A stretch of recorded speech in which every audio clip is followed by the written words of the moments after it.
प्राप्त करने वाले उम्मीदवार भारत के भिन्न भिन्न राज्यों एवं केंद्र शासित प्रदेशों में फैले हुए हैं। नियुक्ति पत्र के साथ ही इन सभी कर्मियों को मिशन कर्मयोगी प्रारंभ का विकल्प भी उपलब्ध करवा दिया जाएगा, ताकि वो अपने नए दायित्व के निर्वाह के लिए अपने आप को प्रशिक्षित कर सके। प्रधानमंत्री जी, रोजगार मेला का ये सफल प्रयोग और इसका सबसे बड़ा ये पैमाना रहा कि जहां एक और सरकारी नौकरियों में नियुक्तियों की संख्या बढ़ी, वहीं साथ साथ नियुक्ति की प्रक्रिया में भी गति आई और नियुक्तियों में पारदर्शिता भी आई। यदि आंकड़ों पर नजर डालें तो यूपीए के 10 वर्ष के कार्यकाल में 2004 से लेकर के 2014 तक स्टाफ सिलेक्शन कमीशन की ओर से नियुक्तियों की संख्या रही 2,56,408। इसकी तुलना में आपके कार्यकाल में सन 2014 से लेकर के 2024 तक यही संख्या दुगनी से अधिक 5,33,369। यदि रेलवे रिक्रूटमेंट बोर्ड की बात करें तो यूपीए के 10 वर्षों में 4,11,624 नियुक्तियां की गई, जबकि आपके नेतृत्व की एनडीए सरकार के दौरान 5,02,502। इसी प्रकार यूपीएससी के द्वारा यूपीए के 10 वर्षों में 54,129 और एनडीए के 10 वर्षों में 60,171। इतना ही नहीं, 2014 से पहले सरकारी नौकरियों में प्रमोशंस में बहुत हद तक स्टैग्नेशन आ गई थी।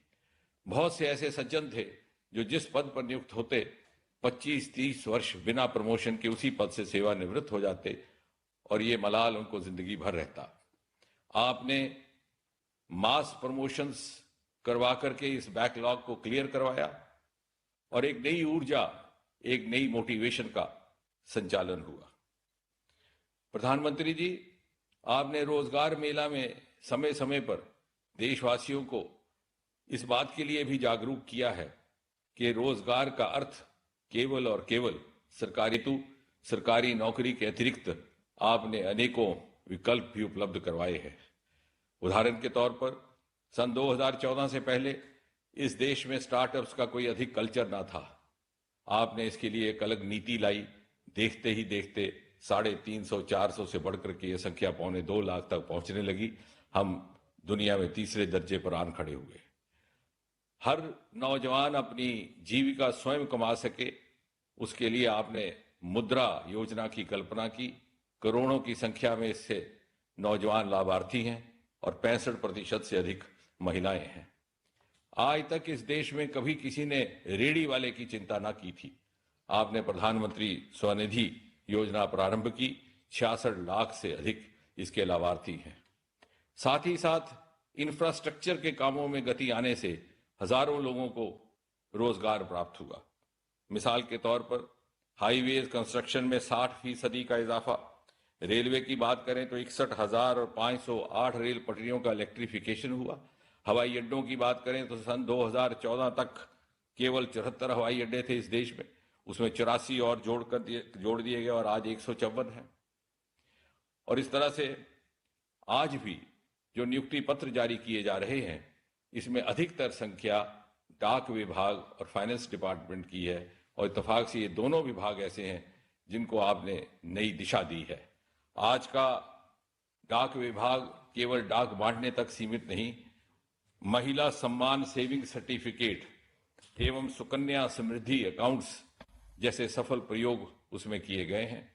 और अगर फाइनेंस डिपार्टमेंट की बात करें तो financial inclusion, direct benefit transfer, zero balance account कुछ ऐसे सफल प्रयोग हैं जिनका उदाहरण विश्व भर में दिया जाता है। बात समाप्त करने से पहले इतना भी कहना आवश्यक रहेगा कि अधिकतर आज के नियुक्ति पत्र प्राप्तकर्ता ऐसी आयु अवस्था में है कि अगले 25-30 वर्ष अपने जीवन के वो राष्ट्र निर्माण में, राष्ट्र सेवा में अर्पण कर सकते हैं। और ये कहा जा सकता है कि आपके सपनों के सन 2047 के विकसित भारत की रचना में उनकी प्रमुख भूमिका रहने वाली है। वो आपकी उम्मीदों पर खरा उतर पाए इसी कामना के साथ एक बार पुनः आपका बहुत बहुत धन्यवाद।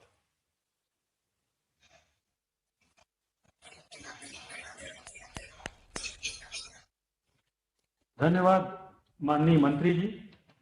रोजगार मेले की आज की कड़ी, जहां एक ओर युवाओं की अपार क्षमता के अनुरूप सृजित होते नए अवसरों का संदेश लाई है, वहीं दूसरी ओर विकसित युवाओं की ऊर्जा से विकसित भारत के सुदृढ़ होते संकल्प का भी संदेश लाई है। इस अवसर पर प्रस्तुत है एक लघु फिल्म।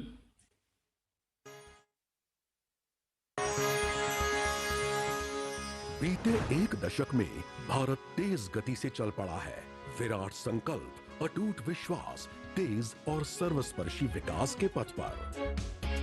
और ये संभव हुआ है प्रधानमंत्री श्री नरेंद्र मोदी जी के विजन, निर्णायक फैसलों और नीतियों के कारण। देश जब आजादी की शताब्दी मनाएगा, भारत की आजादी के जब 100 साल होंगे, वो शताब्दी हम विकसित भारत के रूप में मनाएंगे। आज भारत दुनिया की टॉप 5 अर्थव्यवस्थाओं में शामिल है और 140 करोड़ देशवासियों के सामूहिक प्रयासों से विकसित भारत के संकल्प को लेकर तेजी से आगे बढ़ रहा है। भारत की इस विकास यात्रा की अहम भागीदार है हमारी युवा शक्ति। युवाओं के सामर्थ्य, हौसलों और आकांक्षाओं की पूर्ति के लिए भारत सरकार ने बीते 10 सालों में रोजगार, स्वरोजगार और फ्यूचर रेडी स्किलिंग के अनेकों नए मौके बनाने के लिए समग्र और सतत प्रयास किए हैं। आज देश में युवाओं के लिए नए नए सेक्टर खुल रहे हैं। आज भारत दुनिया का तीसरा सबसे बड़ा स्टार्टअप इकोसिस्टम है। देश में 45% से ज्यादा स्टार्टअप्स का नेतृत्व महिलाएं कर रही हैं और बड़ी संख्या में स्टार्टअप्स टियर 2, टियर 3 शहरों में हो रहे हैं। इसी कड़ी में युवाओं को राष्ट्र निर्माण का सहभागी बनाने के प्रधानमंत्री नरेंद्र मोदी जी के महासंकल्प का नाम है रोजगार मेला। भारत सरकार में भर्ती की प्रक्रिया को पूरी तरह पारदर्शी, समयबद्ध और तकनीक आधारित बना दिया गया है। अब हर युवा को अपनी योग्यता साबित करने का समान अवसर मिलने लगा है। पहले की सरकार ने अपने 10 साल में जितनी सरकारी नौकरियां दी थी, उससे लगभग 1.5 गुना ज्यादा सरकारी नौकरियां बीते 10 साल में दी गई हैं। युवाओं के भविष्य से कोई खिलवाड़ न कर सके, इसलिए पेपर लीक पर अंकुश लगाने के लिए सख्त कानून भी बनाया गया है। इसी क्रम में आज रोजगार मेले में देश भर से चयनित 51,000 से अधिक युवाओं को सरकारी नौकरी के नियुक्ति पत्र सौंपे जा रहे हैं। ये युवा डाक विभाग, रेल मंत्रालय, राजस्व विभाग, उच्चतर शिक्षा विभाग, रक्षा मंत्रालय, भारतीय लेखा परीक्षा व लेखा विभाग, परमाणु ऊर्जा विभाग जैसे विभागों में विभिन्न पदों पर कार्य करेंगे। इन चयनित कर्मयोगियों को आईगॉट यानी इंटीग्रेटेड गवर्नमेंट ऑनलाइन ट्रेनिंग कर्मयोगी पोर्टल पर प्रशिक्षण लेने और अपने कौशल को संवारने का मौका मिलेगा। प्रधानमंत्री श्री नरेंद्र मोदी के नेतृत्व में विकास की इस अभूतपूर्व यात्रा में राष्ट्र निर्माण के लिए समर्पित हमारे युवा बड़ी भूमिका निभाएंगे और इस यात्रा को नई ऊर्जा और गति देंगे।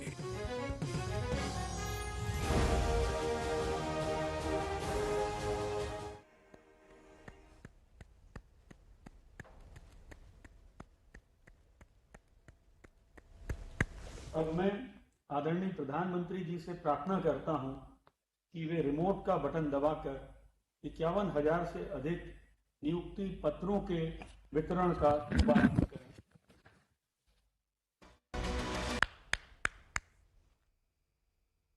मैं आदरणीय प्रधानमंत्री जी से निवेदन करता हूं कि रोजगार मेले के इस विशेष अवसर पर अपने आशीर्वचनों से हम सभी को तथा राष्ट्र की युवा शक्ति को संबोधित करें।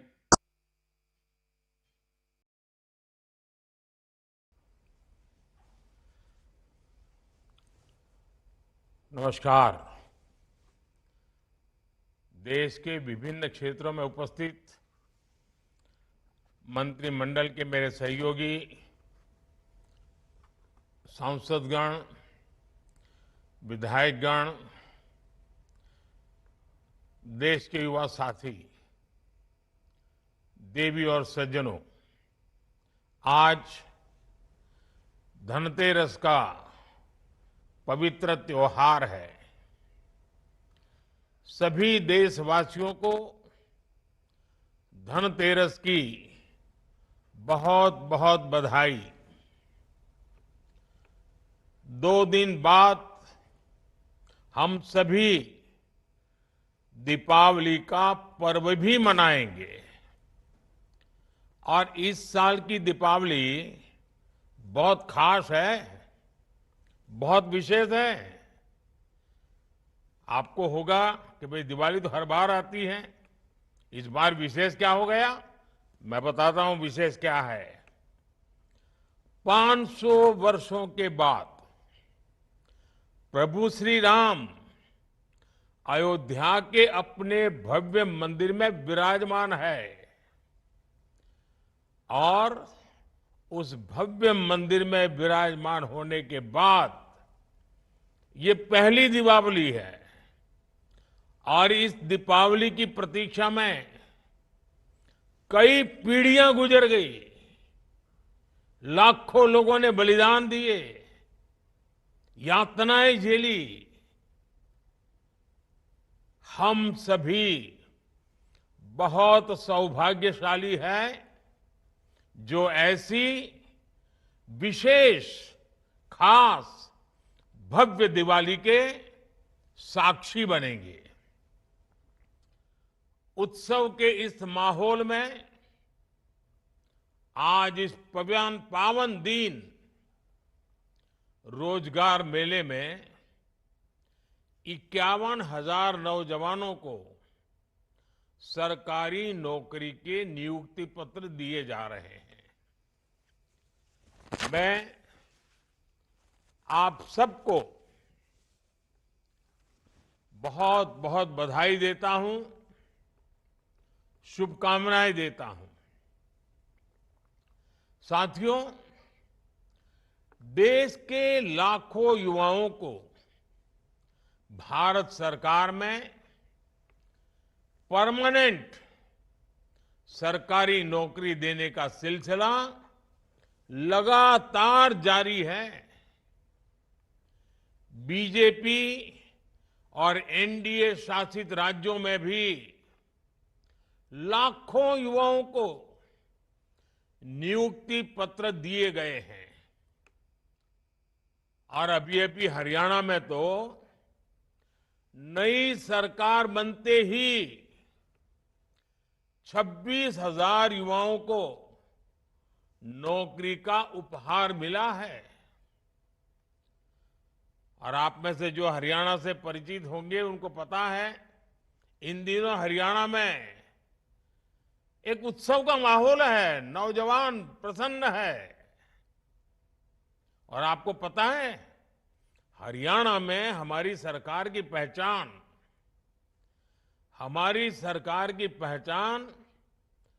विशेष पहचान है।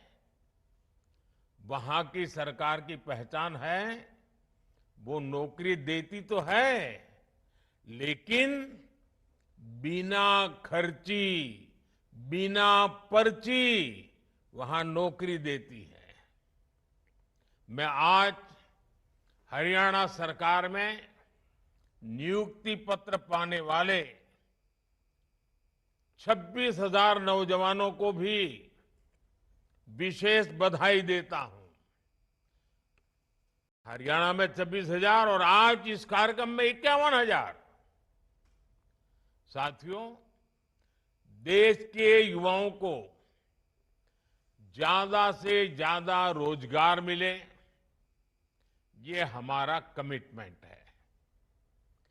सरकार की नीतियां और निर्णयों का भी रोजगार सृजन पर सीधा प्रभाव होता है।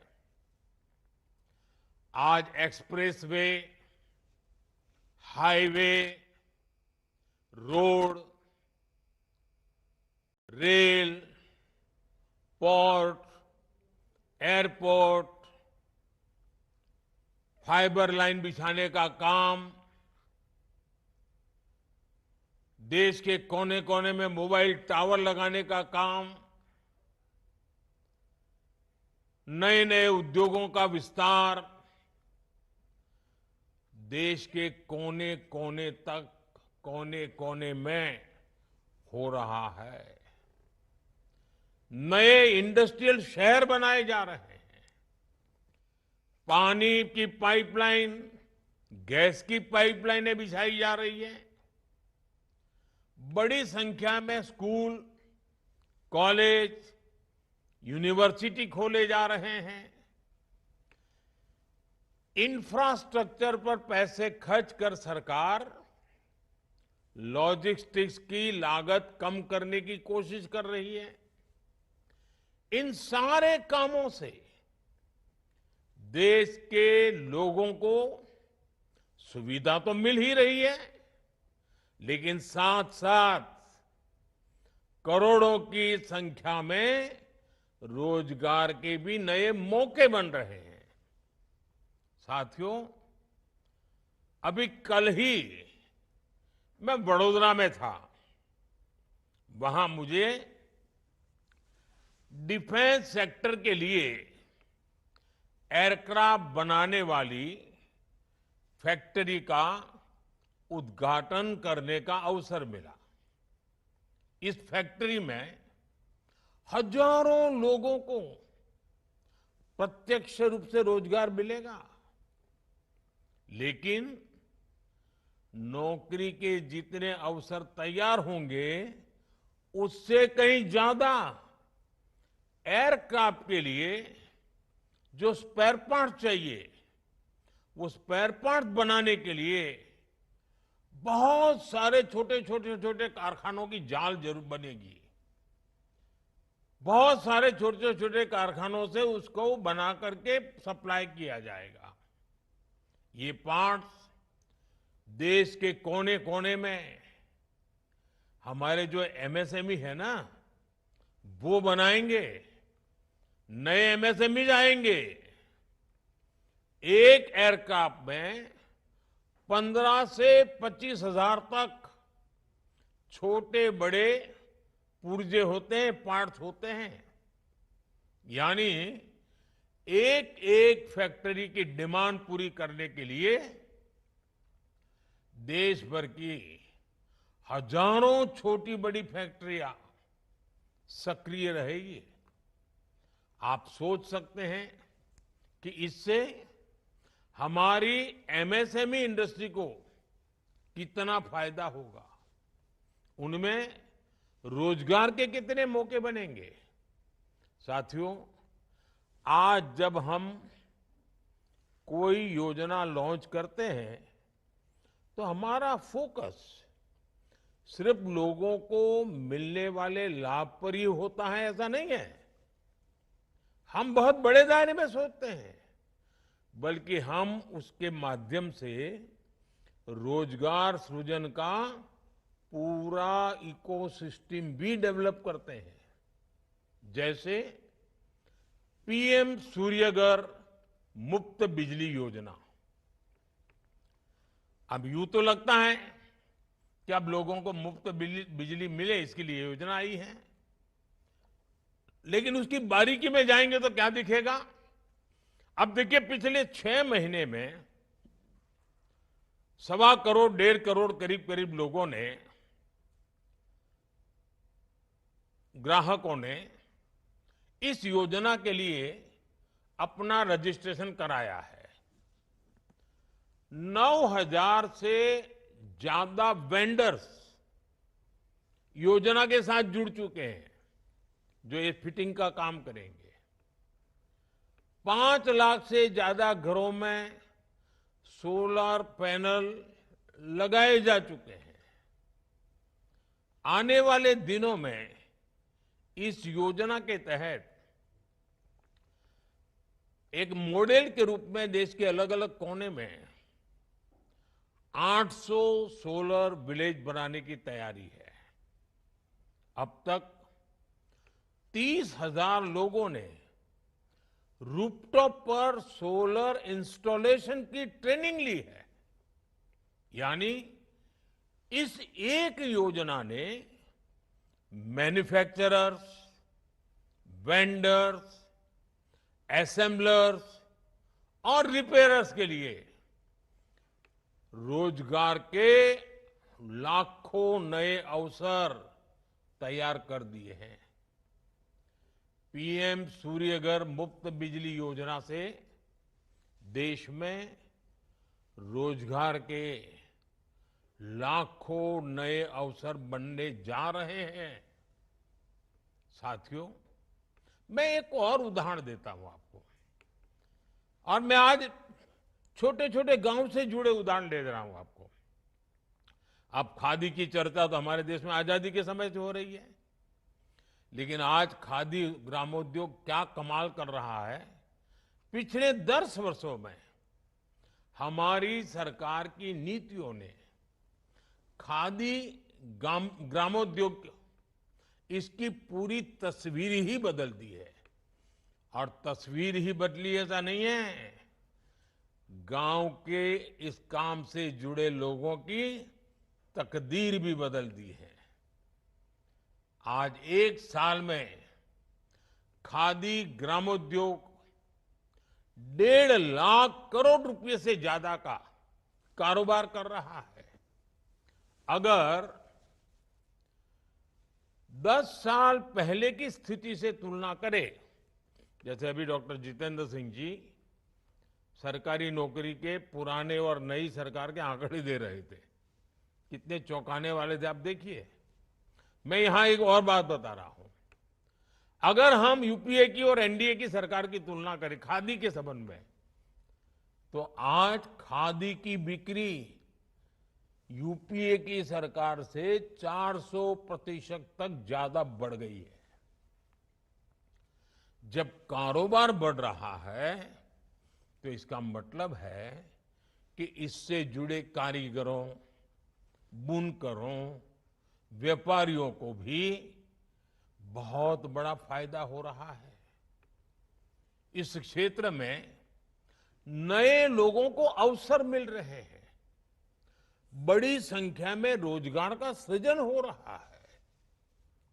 इसी तरह हमारी लखपति दीदी योजना ने ग्रामीण महिलाओं को रोजगार और स्वरोजगार के नए साधन दिए हैं। पिछले 1 दशक में 10 करोड़ महिलाएं सेल्फ हेल्प ग्रुप से जुड़ी हैं। और आपको मालूम है, self help group economic activity करता है, कुछ न कुछ करके कमाई करता है। मतलब 10 करोड़ महिलाएं जो कमाने लगी है, रोजगार स्वरोजगार के कारण उनके घर में पैसे आ रहे हैं, अपनी मेहनत से आ रहे हैं। ये 10 करोड़ का आंकड़ा और सिर्फ महिलाओं का, ये बहुत लोग हैं उनको नजर नहीं आता है। और सरकार ने इन्हें पूरी तरह सपोर्ट किया है, संसाधन में सपोर्ट, धन देने में सपोर्ट। ये महिलाएं किसी ना किसी रोजगार से आय अर्जित कर रही हैं, कमाई कर रही है। हमारी सरकार ने इनमें से 3 करोड़ महिलाओं को लखपति दीदी बनाने का लक्ष्य रखा है। मामूली इनकम नहीं, हम इनकम भी बढ़ाना चाहते हैं। अब तक करीब 1.25 करोड़ महिलाएं लखपति दीदी बन चुकी हैं। मतलब उनकी 1 साल की इनकम 1 लाख रुपए से ज्यादा हो गई है, और ये हर वर्ष कमाने वाले हैं। साथियों, आज भारत दुनिया की तीसरी सबसे बड़ी अर्थव्यवस्था बनने की दिशा में आगे बढ़ रहा है। देश की ये तरक्की देख देश का युवा ये भी पूछता है, और स्वाभाविक है, उसके मन में सवाल है कि जो गति आज है, जो विस्तार आज है, वो गति पहले क्यों नहीं पकड़ी? इसका जवाब है पहले की सरकारों में नीति और नियत दोनों का अभाव था। साथियों, आप याद करिए, पहले ऐसे कितने ही सेक्टर थे जिनमें भारत लगातार पिछड़ता जा रहा था। खासकर टेक्नोलॉजी के क्षेत्र में दुनिया में नई नई टेक्नोलॉजीज आती थी, लेकिन भारत में हम उनका इंतजार करते रहते थे, सोचते थे भाई ये दुनिया में तो आया, हमारे यहां कब आएगा। जो टेक्नोलॉजी पश्चिमी देशों में आउटडेटेड हो जाती थी, निकम्मी हो जाती थी, तब जाकर के वो हमारे यहां पहुंचती थी। ये सोच बना दी गई थी कि हमारे देश में आधुनिक टेक्नोलॉजी डेवलप हो ही नहीं सकती। इस मानसिकता से कितना बड़ा नुकसान हुआ। भारत न केवल आधुनिक विकास की दौड़ में पिछड़ता चला गया, बल्कि रोजगार के सबसे महत्वपूर्ण सोर्स भी हमसे दूर होते चले गए। आधुनिक विश्व में जिन उद्योगों से रोजगार पैदा होता है, जब वही नहीं होंगे तो रोजगार कैसे मिलेगा। इसलिए हमने पुरानी सरकारों की उस पुरानी सोच से देश को आजाद कराने के लिए काम शुरू किया है।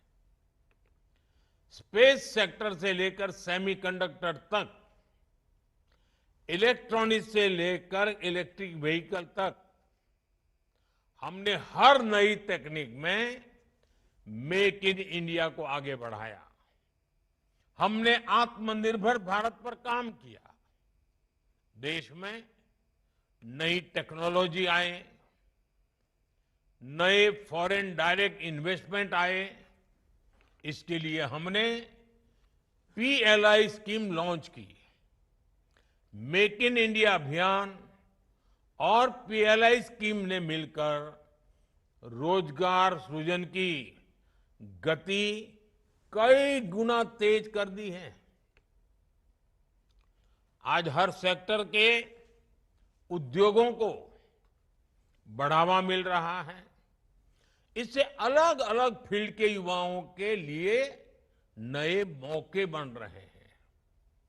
आज देश में भारी निवेश हो रहा है और रिकॉर्ड अवसर बन रहे हैं।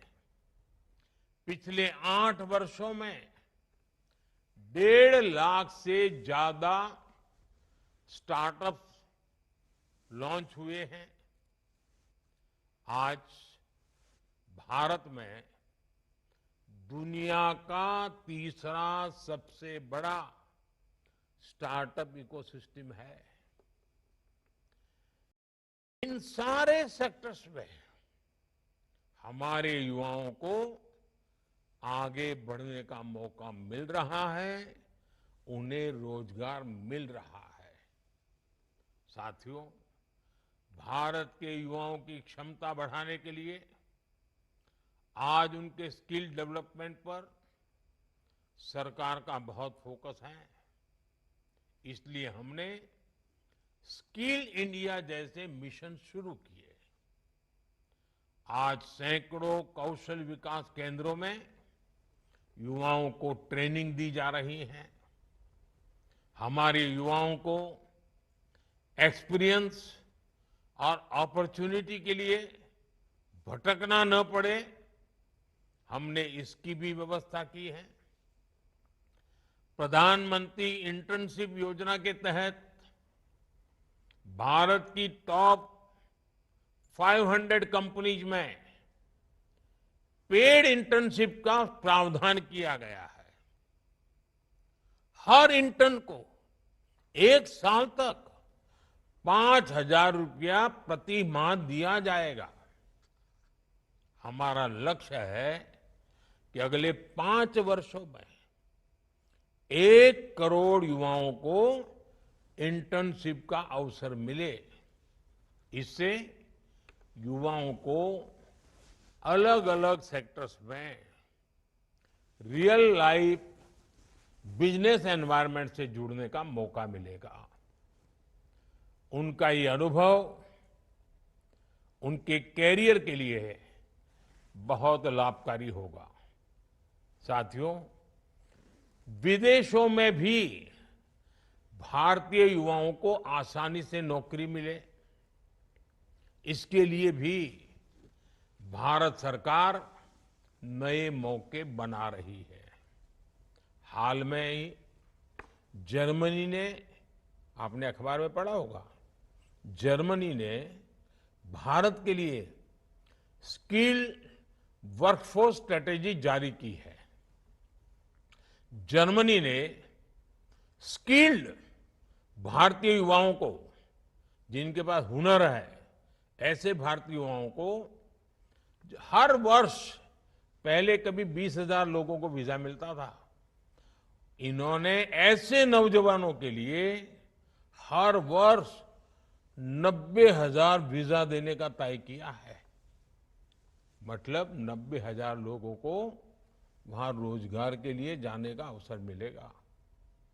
और इसका बहुत बड़ा फायदा हमारे युवाओं को होगा। भारत ने हाल के वर्षों में 21 देशों के साथ माइग्रेशन और रोजगार से जुड़े समझौते किए हैं। इनमें गल्फ कंट्रीज के अलावा Japan, Australia, France, Germany, Mauritius, Israel, UK और इटली जैसे बहुत आर्थिक रूप से संपन्न देश शामिल हैं। यूके में काम करने, पढ़ाई करने हर साल 3,000 भारतीय 2 साल का वीजा हासिल कर सकते हैं। ऑस्ट्रेलिया में हर साल हमारे 3,000 छात्रों को पढ़ाई करने का अवसर मिलेगा।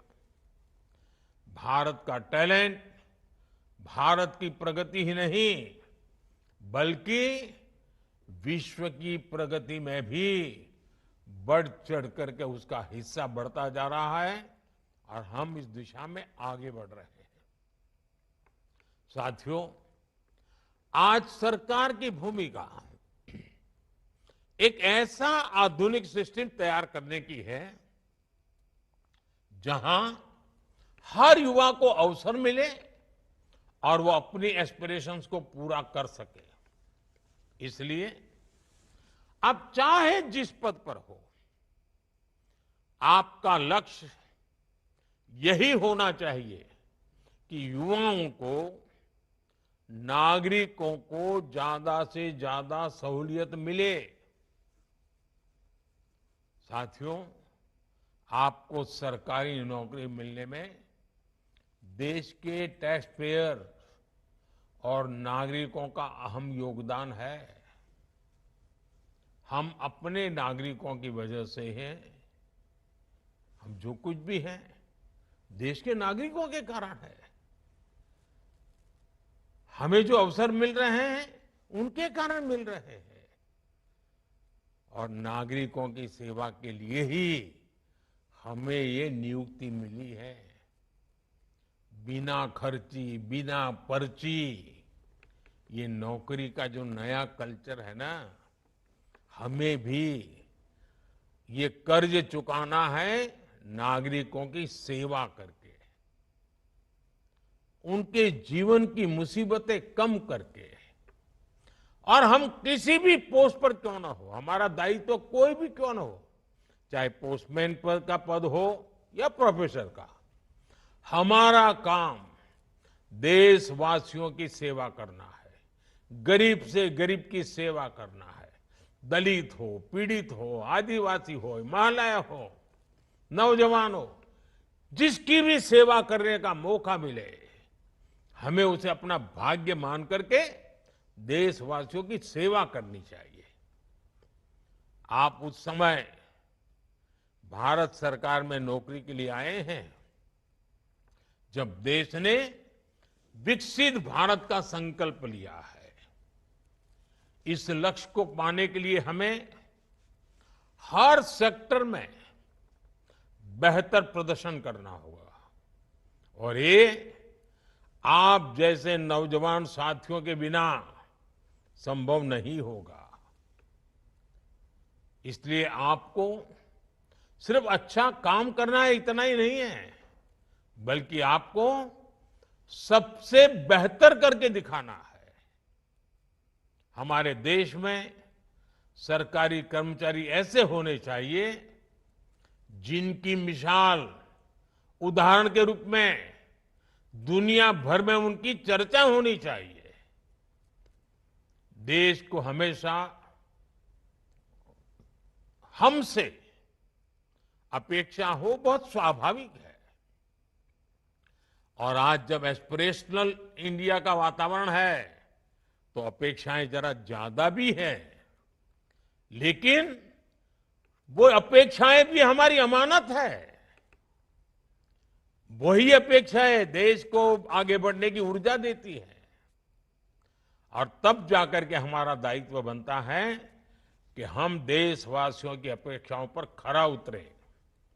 साथियों, इस नियुक्ति के साथ आप अपने व्यक्तिगत जीवन की भी एक नई यात्रा शुरू करने जा रहे हैं।